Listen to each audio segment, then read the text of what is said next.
Please be advised, the following contains descriptions of violence and may not be suitable for all listeners.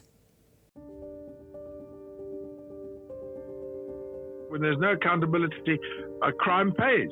I mean, there's no question about it. That's forensic scientist David Klatzo. He thinks the writing is on the wall for South Africa, and he's not the only one. Many South Africans feel hopeless as crime continues to spiral out of control.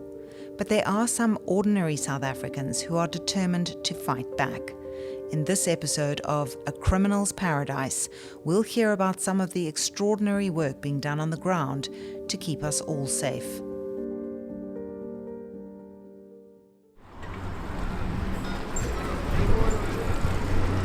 The sun is setting in New Crossroads, a township on the outskirts of Cape Town.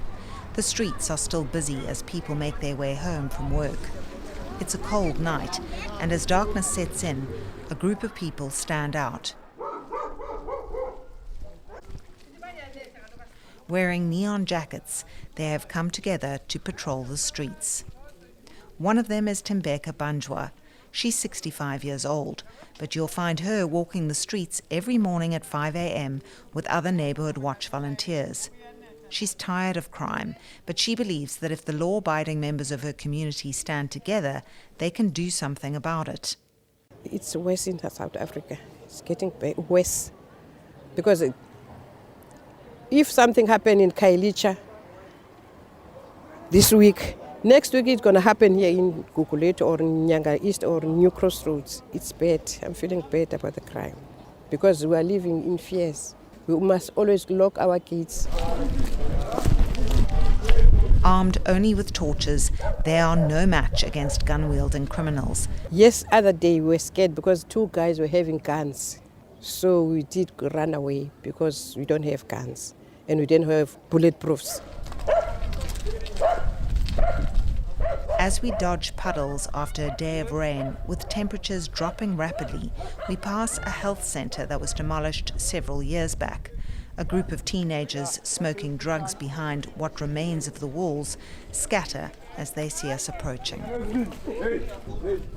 Zola Msingana, another volunteer, tells me this is a crime hotspot. The problem is that the children here, our children here, I can say like that, they are too stout here. They do wrong things to the people here. They do house breakings, rob people, rob children who, when they go to school, taking phones from them. You see this park, most of the time there's a lot of boys who have died here. They shoot each other here. It's a real hotspot, this one. He says mob justice is an increasing reality as people have lost faith in the police services. Sometimes people do that when they are, let's say, this thing is happening just now. They phone for the police maybe. We're there too. We phone for the police. Police take 3 hours. Then the people get angry for that. You see? Then they take the law into their hands. He believes it'll take working with the police to solve the problem. I think we must be united with the police. If the government, our government, can use the community with the police and make them unite, I think maybe crime can be a little bit better here. Crime prevention is key, but when that crime has been committed, what happens afterwards is crucial in the chain of events that leads to the successful arrest and conviction of a perpetrator. For Vanessa Lynch, her first-hand experience with the criminal justice system was a devastating one. Her father was murdered in his home in Johannesburg in 2004. It was a home burglary. The perpetrators entered the house and they shot my father several times. He obviously fought for his life and survived a few hours until he got to the hospital where he later died.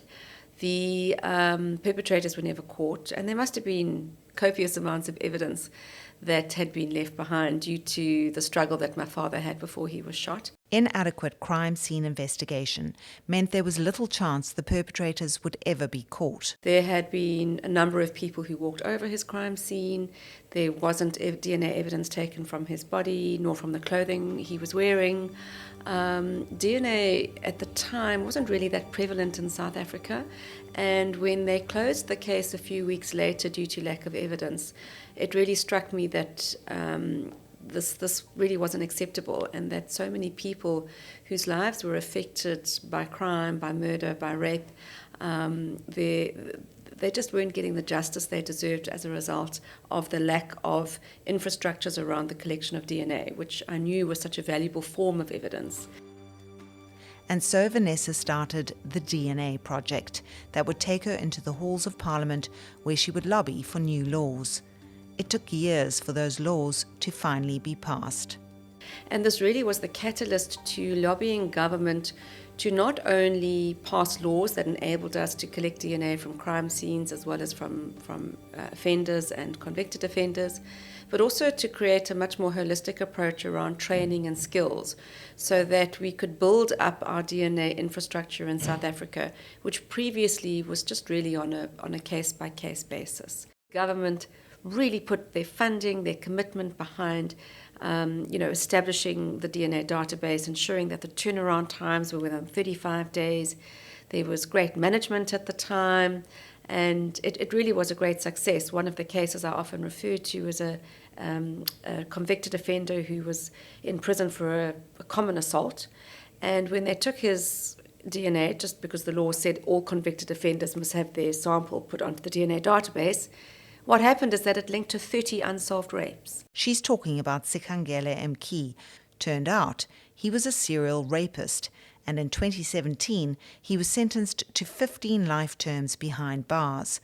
Had his DNA not been taken for the assault case, he may have evaded arrest for a lot longer. So in 2015, the DNA laws were finally passed in Parliament, and they became operational. They were signed into law. And literally between 2015 and sort of 3 to 4 years later, there was an exponential increase in the number of profiles being added to the database.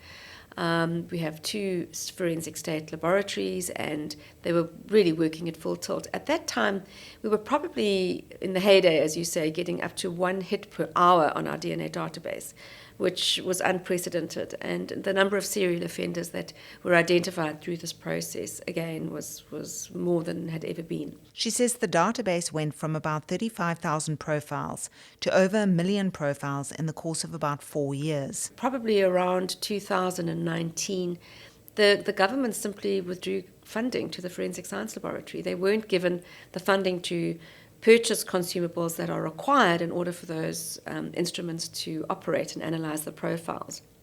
At the same time, there was also Scopa got involved, and they were looking at issues of corruption with some of the contracts that were in place at the laboratory. So there was no maintenance being done because they were investigating every single contract that the Forensic Science Laboratory held at the time. So while there was a golden era, it appears much more work needs to be done, and why funding was withdrawn by the government remains a mystery. Repeated attempts to speak to the DNA Board, which has parliamentary oversight of South Africa's forensic science laboratories, were unsuccessful. There was no need to do that. So there was never an explanation given as to why this baseline funding was withdrawn. It was probably, some budgetary consideration. The police is a massive department, as we know. In a way, the forensic science services almost needs to be separated from it. The lack of funding created a severe backlog of about 300,000 cases, which translates to millions of DNA samples. When you have a suspect and you're waiting for the DNA evidence, or there's been a match on the DNA database, if you're not analysing those fast enough, what happens is that those cases are kicked out of court. And the other thing is that you also have serial offenders who could have been identified they're not being identified because the DNA is not being analysed. So there's been a real push to government to provide more funding to the forensic science laboratories as they were previously doing. And so pressure on government continued. With the massive problem of gender-based violence we have in this country, DNA evidence is considered to be incredibly valuable. So the Minister of Police did agree to providing an extra 250 million rand last year to the laboratories. And slowly, with that funding, they've now fulfilled all the maintenance contracts, they've fulfilled the consumable contracts. Just this intervention has already seen a significant decrease in the backlog. And the most recent report that was given to Parliament shows about a 35% decrease in that number. So they're probably down to 150,000. But remember, that's the ring-fenced amount. That's the amount that they said they were going to reduce, bearing in mind that every month they are continuing to get cases. So we are nowhere near where we should be in terms of decreasing the backlog, but they are moving in the right direction. And I'm hoping that with the onboarding of private-public partnerships, that will increase the capacity, that ultimately we will get to a point where the backlog has been reduced and we're back to where we started. DA Shadow Minister of Police, Andrew Whitfield, says while there's never been an explanation about why funding was withdrawn, pressure on government has paid off. What we focused on, or what I focused on to try and get the committee on board was, instead of looking back over our shoulders, how do we solve this problem and make sure that we get appropriate funding, which we now have? And so we focused our efforts and our fight on the solutions. The minister didn't appear too concerned in that financial year about DNA, but the committee rallied together across political lines, understood the urgency of the situation, put sufficient pressure on the executive, the Minister of Police, and we've seen a dramatic increase or reallocation of funding to the SAPS Forensics Division, which has led to an improvement in contract management, the ability to purchase or procure consumables that are fundamental to the analysis of DNA samples, as well as the calibration of highly sophisticated machines that were simply not being maintained and therefore could not process DNA samples through the laboratories. Vanessa believes public-private partnerships are the way to go, and transparency from government will be crucial. For her father, the new laws came too late, but she hopes they will bring justice for other victims of crime. If these laws had been in place at the time and proper training had been in place, they would certainly have found DNA evidence, if not on his clothing, which we know now almost 75% of DNA is found on clothing when there's a violent struggle between the perpetrator and the victim. Certainly touch DNA now, you can simply touch a surface and you can uplift DNA. And even if they hadn't have had a suspect at the time, that DNA profile could have been put onto the DNA database, which we now have. And even if that perpetrator at a later stage had been arrested on an unrelated offence, where now we can take DNA from arrestees, they would have been able to link that back to the person who was present at the crime scene. Vanessa continues to work in the DNA field and is the director of DNA for Africa.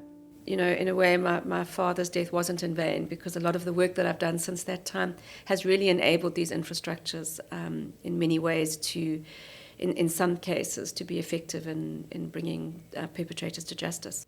And she's not giving up the fight. I don't think the war is lost yet. What I always say is that we are the majority, and the minority, which are the criminals, are holding us to ransom. And in many ways, we need to change that narrative. I don't know why we are so complacent in South Africa. I'm not complacent. The reason I do what I do is I fight against it. But I do meet so many people in the work that I do that do have this idea that we must give in to this. And I think that we've all got to fight harder, and we've all got to find ways to overcome this imbalance that allows the criminals to have such power over the majority of the population. We need to rise up against it. Ian Cameron of Action Society, an anti-crime lobby group, is also determined to make a difference. We obviously campaign on a national level in terms of the DNA backlog, the Convicted Offender Amendment Bill. There's several pieces of legislation that we campaign for, but on ground level, we started developing a model that we've piloted now in 2022, that basically not only oversees the prosecution process, but also provides investigation support to people on ground level when they are affected by gender-based violence to make sure that nothing falls through the cracks. He believes there are still pockets of police officers dedicated to fighting crime that remain. There are a lot of rotten apples in the South African police service. We don't need to, sugarcoat that, but there are still many thousands of great police members doing so much with so little resources.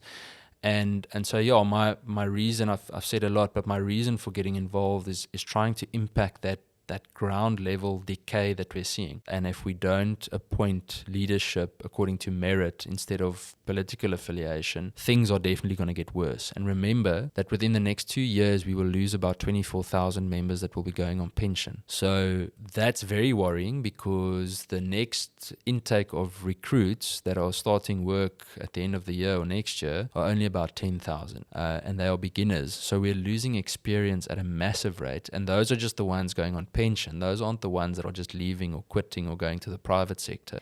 Independent forensic scientist David Klatzo believes appointing people on merit is key. Klatzo has left South Africa for good and believes there's no hope with the current government in place. There's some first-class judges around, but my goodness me, you can sometimes feel as though you could number them on the fingers of a mutilated hand. However wonderful Zondo might have been, and however many million rands he might have spent on the Zondo Commission, I am yet to see a single ANC official in orange-coloured pajamas. It's easy to become disillusioned. Criminal lawyer William Booth has seen the inadequacies of police investigations when cases come to court. I mean, you've read a number of cases recently where investigators have gone and dealt with a crime scene in the most amateurish way. And, that then affects the case in trial. So even if a trial is going, so that prosecutors feel there is sufficient case to take somebody to trial starts, investigator or a forensic investigator gets into the witness stand and is nailed on well, you never investigated properly, you went to the crime scene, why didn't you gather the exhibits properly? Was the chain of custody kept from exhibits from the time the exhibits were taken to the time the DNA, for example, was analyzed by, at the forensic laboratory? Sometimes the DNA disappears. Like Vanessa, he thinks public-private partnerships are a possible solution. So if you look at state capture, can the police and can the NPA properly deal with these cases? So I've said time and time again, utilize the private sector, use private legal practitioners who have the knowledge, the expertise, years of experience, bring them in as prosecutors. It happens in the United Kingdom. Private lawyers are used as prosecutors, one for one case, in another case they're back defending people, because a lawyer is trained to look at every case objectively. Ian Cameron says there is a lot more work to be done. I think it's very important that communities or community members get involved in policing forums and neighborhood watches, farm watches, etc., and where they can, support NGOs that work with these things. Obviously, I want to encourage people to support Action Society, but there are many others, like, for example, Rape Crisis in Cape Town, do amazing work to give counseling to women that have gone through horrific things. People need to reach out to these different NGOs and see how they can get involved on a very practical level. And then lastly, make sure that you support your local police, because many of them really do try hard. And I know people are fed up. I see the frustration. I've experienced it myself. But I've also spoke to great cops that do try very hard with very little. And taking them coffee on a Friday night at 11 p.m.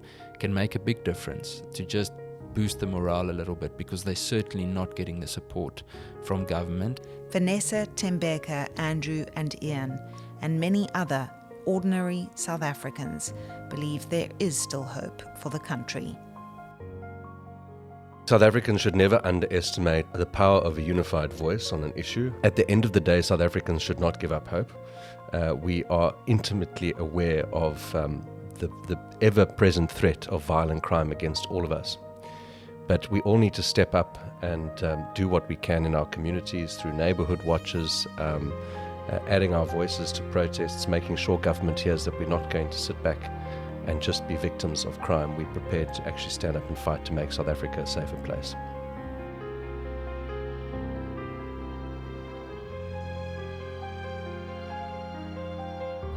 A Criminal's Paradise was produced by me, Catherine Rice, field recording and final mix by Bertram Malchus, multimedia editors Charlene Roert and Nokutula Maniati, editor-in-chief Adrian Basson.